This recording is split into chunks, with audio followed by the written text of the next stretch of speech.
Hello there you guys, welcome to one of my videos. Ole Gunnar Solskjaer versus Marcelo Bielsa. Who will come out on top? Ole Gunnar Solskjaer has beaten Marcelo Bielsa twice as Manchester United manager. Marcelo Bielsa, he is a good manager. He's got a pretty good pedigree behind him. He used to manage in Argentina. Bielsa's current contract at Leeds expires in the summer. It looks very, very likely he's not going to be extending his contract.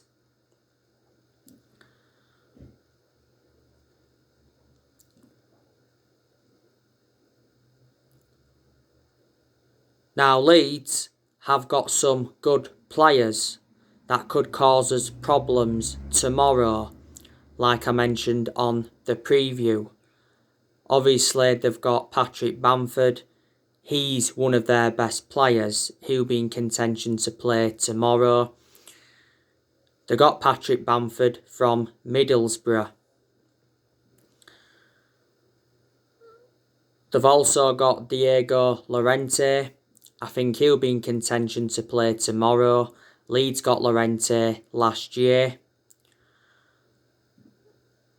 Rodrigo, he hasn't been as good as a lot of Leeds fans expected. I don't think he'll be playing tomorrow because he's out with injury. Leeds got Rodrigo last year from Valencia. They paid £27 million. Rafinha's very, very good for them. He's made an impact at Leeds. This has been his first season with them. Leeds got him last year from Rennes. Said earlier on this season that Manchester United were interested in Rafinha. Rafinha has been out injured, but he could be back for tomorrow. They've also got Calvin Phillips. That's very, very good. They've got Jack Harrison. That's quite good, but he needs to improve on his crossing. Liam Cooper, he won't be playing tomorrow because he's suspended. Got sent off in Leeds' 2-1 win against Man City.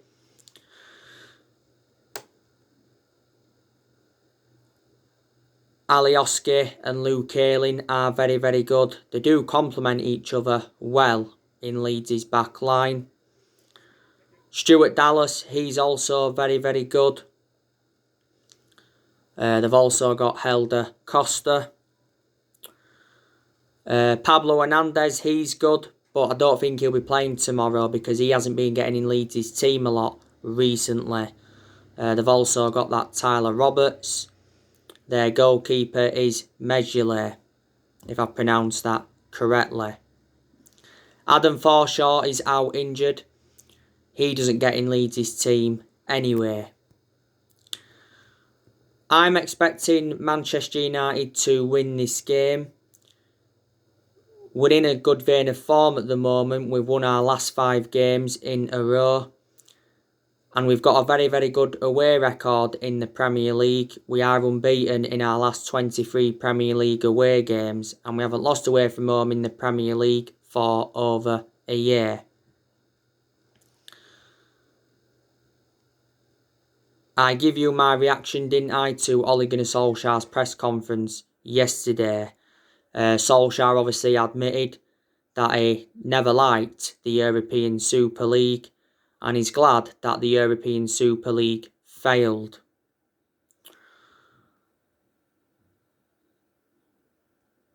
He also provided us with an update on Eric Bailly and Marcus Rashford. He said Marcus Rashford hasn't been training because he's had issues with his foot, but he should be okay to be involved tomorrow. And Eric Bailly is now back.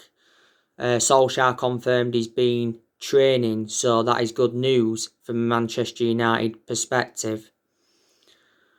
Eric Bailly has recently been out with COVID. Solskjaer said prior to the game against Burnley that he's relaxed over Eric Bailly's future and he said that we've been in contract talks with the player, because it said earlier on this season that contract talks were on hold for Eric Bailly because he wanted assurances over his playing time.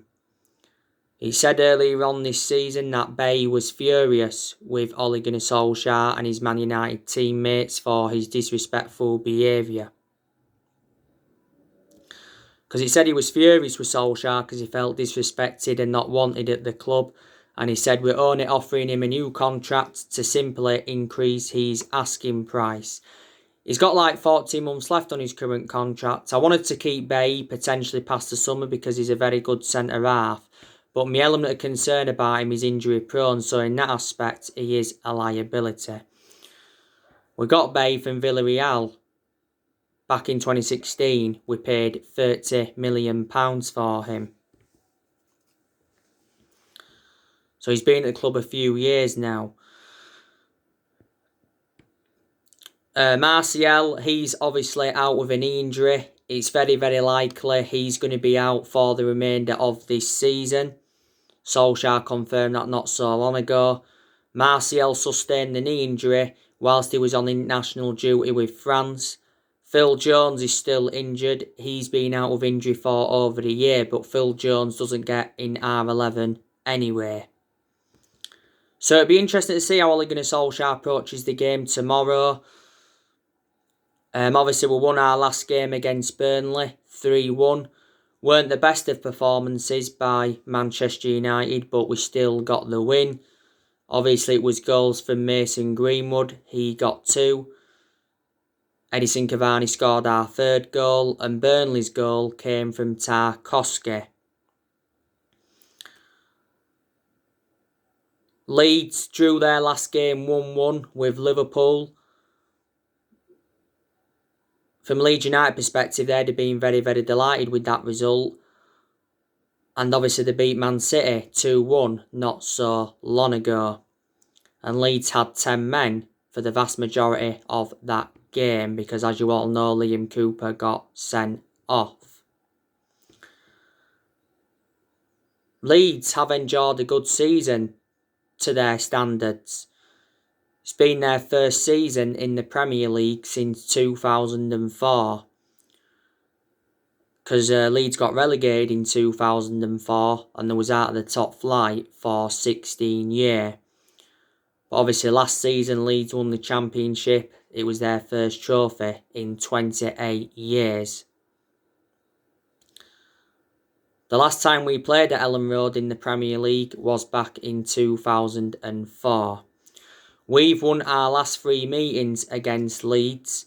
Obviously, we're beating them at Old Trafford 6-2 earlier on this season.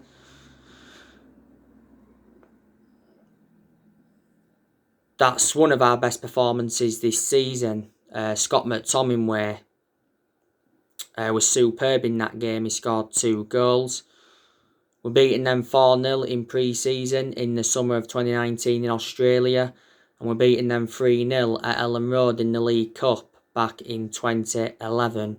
The last time Leeds beat us was in the FA Cup third round back in January 2010. Jermaine Beckford had scored. There's been some very, very good games between Leeds and Man United over the years.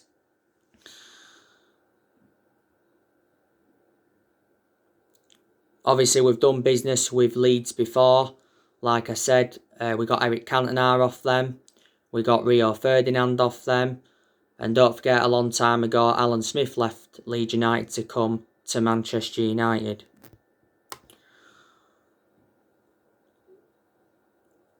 I can assure we'll finish in the top 4 in the Premier League this season. We'll probably finish second. We are 11 points behind Man City, so I'm very, very sceptical that we'll win the league. But Solskjaer said not so long ago, we will never ever give up on the Premier League title. You know, we haven't won the Premier League since 2013. That's 8 years ago now.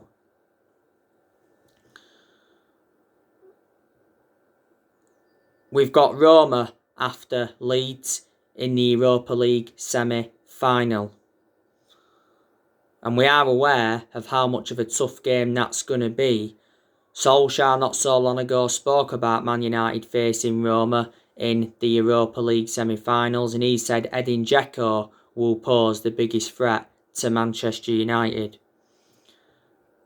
And I presume Henrik Mkhitaryan and Chris Smalling will be reuniting with the club. There again, Smalling has been injured.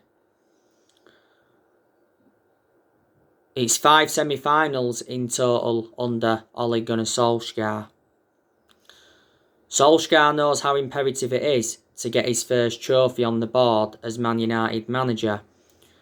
You know, we haven't won a trophy since 2017, so if we fail to win the Europa League this season, that'll be exactly 4 years without a trophy.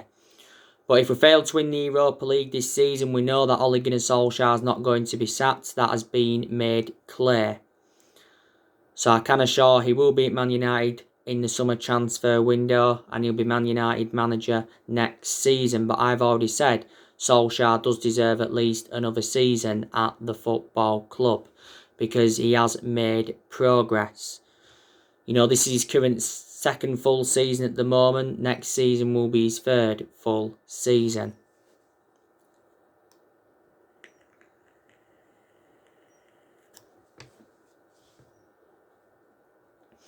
Ole Gunnar Solskjaer is aware of how big the summer transfer window is going to be for himself and Manchester United in general.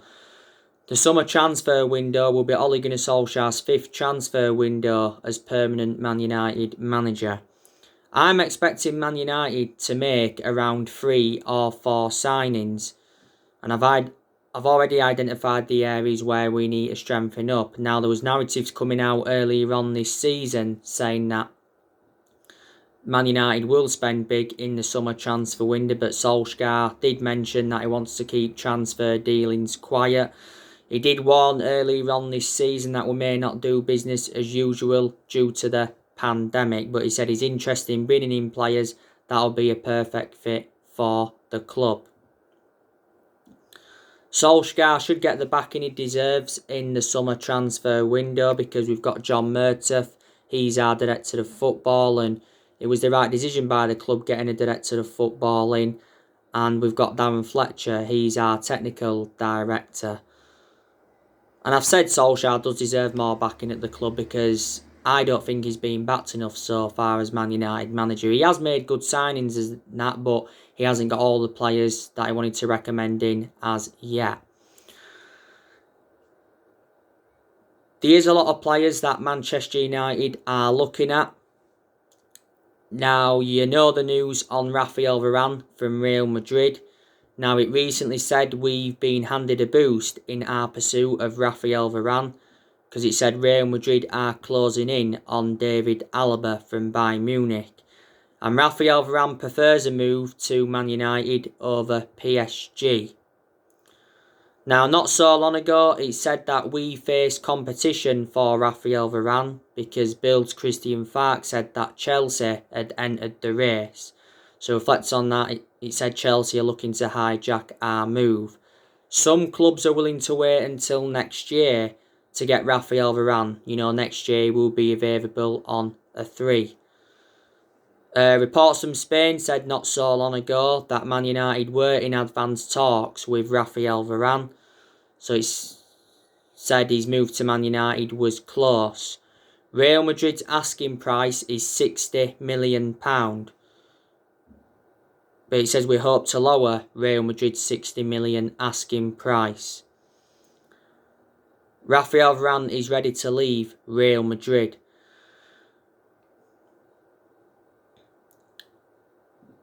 His contract talks with Real Madrid have stalled. Now, Eduardo Inda, the Spanish transfer expert, said earlier on this season that Rafael Varane could be on his way to Man United. There was narratives coming out earlier on this season saying that Real Madrid are prepared to sell Rafael Varane on one condition: he must inform Real Madrid on his decision to leave. Back in 2018, we was prepared to sanction a £100 million move. The main explanations I'd take him at Manchester United is because he's a world-class centre-half. He's highly experienced, he's like 27 years of age, and he'd complement Harry Maguire in our back line. He's got a good pedigree behind him as a player. He's won like 18 major honours at Real Madrid, and Rafael Varane's made over 300 appearances. Madrid paid just €10 million for him from Lens in 2011. He's been at Real Madrid 10 years, so he's been a long-serving player. There has been quite a few centre-halves on our agenda. It said a few weeks ago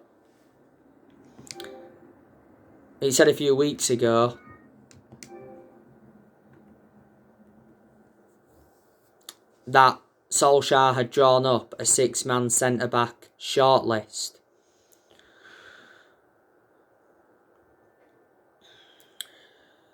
You know the news on Cristiano Ronaldo. I give you the news on him earlier on today, and I spoke with you about him yesterday. Now there's reports coming out saying that Cristiano Ronaldo is open to a sensational return to Manchester United. Italian outlet Gazzetta dello Sport have said that Man United have made contact with Cristiano Ronaldo's agent over a return this summer. Juventus are demanding just £26 million.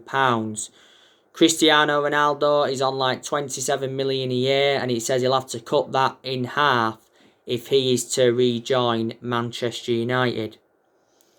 Now, Italian reports came out earlier on this season saying that there could be a swap deal involving Cristiano Ronaldo and Paul Pogba.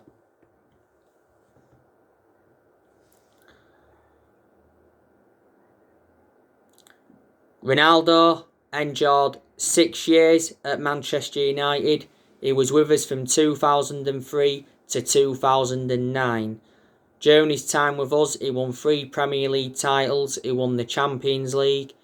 He won the League Cup, the FA Cup and the FIFA Club World Cup.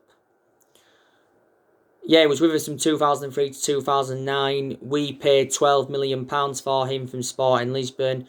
In 2009, sold him to Real Madrid for £80 million. He was with Real Madrid a long time. He was with them around 10 years.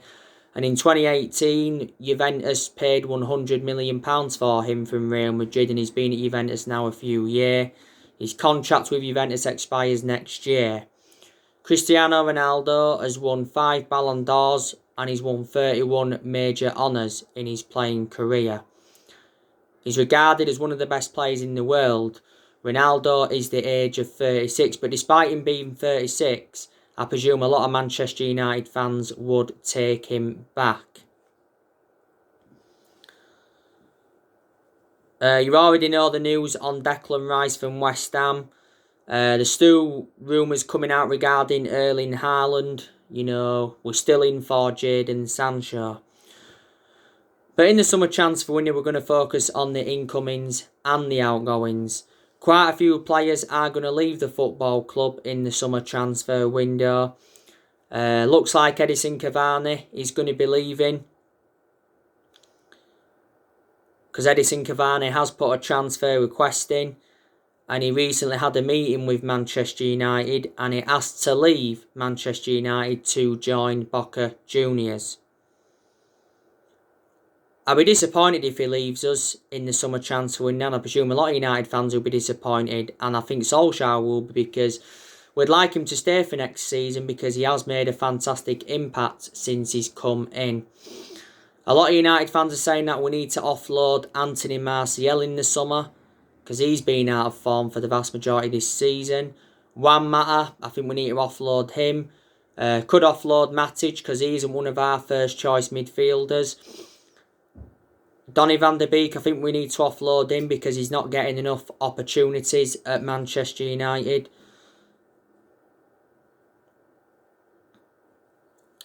Phil Jones, I think we need to offload him. I think we should offload Axel Tuanzebe as well because he doesn't get in our 11. I think we'll be looking to get rid of Diego Dalot permanently. He's out on loan with AC Milan at the moment. Could sell De Gea in the summer transfer window. Some Man United fans think it would be a mistake to let De Gea go. I don't think it would be though, because I reckon De Gea's now had his years at Man United. He's been at the club 10 years. And I reckon now Dean Henderson is our number 1 because he's been in goal a lot. in the last month or so. And Alex Telles, he's decided that he wants to leave Manchester United. Calcio Mercato have said that Juventus are interested and they're willing to do a swap deal involving Adrian Rabiot and and Alex Telles, not Donny van der Beek. Alex Telles has played nowhere near as much as I expected. When we got Telles in, I expected him to be our first choice left back, but obviously hasn't happened. But in some of the games he's been involved in, he's been quite good. You know, we got Telles in a deal worth 15.4 million from Porto. There's a lot of players that will stay at Man United in the summer transfer window. And I reckon there's quite a few players that have got long-term futures at the club. So, Dean Henderson, he will stay. I think he's got a long-term future at Man United. In a lot of Dean Henderson's games, he's made very good saves. He's kept a lot of clean sheets. His distribution's been good. And he's made good aerial claims. He wasn't so good against Burnley though, Dean Henderson. He had very, very shaky moments when he was off his line. But if he is now our number one, it's the right decision by the club, because I said he's reliable enough to become our number one because he has got that experience behind him. You know, he did endure 2 successful loans with Sheffield and he's also had other loan spells before. Before the start of this season, Dean Henderson signed a 6-year contract with the club, so reflecting on that, he committed his future to Manchester United. Luke Shaw, he'll also stay. You know, Luke Shaw's been our best player this season. He's showed good attacking intent. He's got into very good positions. His crossing's been good. He's provided width and defensively he's been superb. Luke Shaw's had a good career at Man United despite his injuries. He's been at the club over 6 years. Harry Maguire will also keep him. Not sure about long term though. Harry Maguire has had some good games at Man United where he showed the ability to play out from the back. He's been quite effective in the air. He's looked good from set pieces when he's played well. Got forward well. But there's been some games where he's been poor, where he's lacked that composure. He's made too many mistakes at the back. And he struggles to get forward. But either way, he wasn't worth the £80 million we got him for from Leicester. He's the most expensive centre-half in the world at the moment and the second most expensive signing at the club.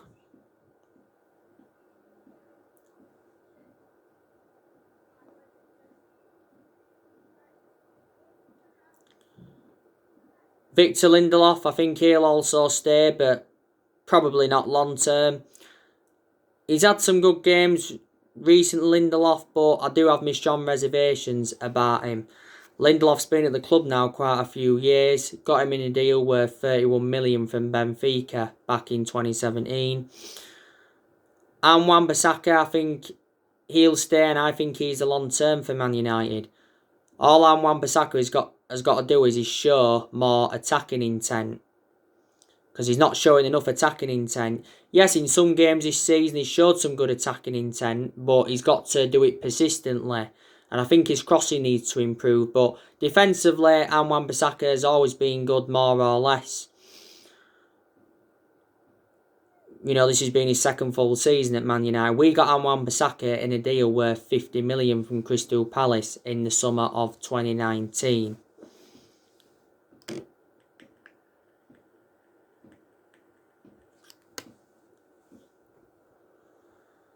Paul Pogba, I also think he could stay potentially past the summer, but he could also leave.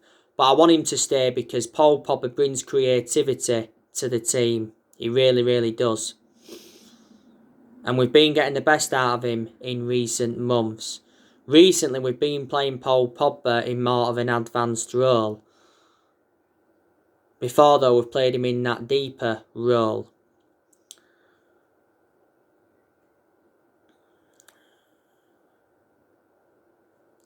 Bruno Fernandes, he'll obviously stay at Manchester United. Now, I give you the news on him recently. It says that Bruno Fernandes will sign a new £200,000 a week contract and he'll stay at Manchester United if Paul Pogba commits his future to the club. So Paul Pogba is key to Bruno Fernandes signing this new contract. Now, he said earlier on this season that Bruno Fernandes was refusing to sign a new contract until he had assurances over the club's transfer plans. Now, Fernandes' current contract expires in 2025. There's an option to extend for a further 12 months. Bruno Fernandes has been at Manchester United over the year. Don't forget, back in January, he said on his 12-month anniversary that he's planning on spending many years at the club. We initially paid £47 million for him, but the overall cost with add-ons is just over £67 million. Now, he's our best player and he's one of the best signings we've made since Ferguson retired. In most of Fernandes' games, he's been very consistent, but there's also been a few games where he has looked off the pace, but we have overplayed him. Fernandes made it clear that he's come to Manchester to win trophies. He's won Player of the Month quite a few times, reflecting on his good performances. Mason Greenwood, he'll also stay. He's a long-term future for Manchester United. Greenwood has been superb since he broke into our first team squad. He made his senior debut in 2019 and he's been a United player since the age of 7, so he's been part of the club for a while now. Earlier on this season, Greenwood signed a new 4-year contract with Man United, and I said he deserved that new contract, reflecting on his good performances. Ollie's been defending him a lot this season. At the start of this season, we're giving that number 11 shirt. Sometimes we play him centrally, sometimes we play him out on the right, but wherever he goes, we get the best out of him, don't we? We really do. Marcus Rashford, I think he'll also stay as well. Rashford's become injury prone at Manchester United because he has sustained quite a few injuries now. I just think we need to keep Marcus Rashford on that left-hand side because that's where he's more effective. So there you go. And on my video that I did this morning, I was talking with you about the Red Knights and the Glazers and that. Sky Sports recently said that the Red Knights have told the Glazers to sell Manchester United.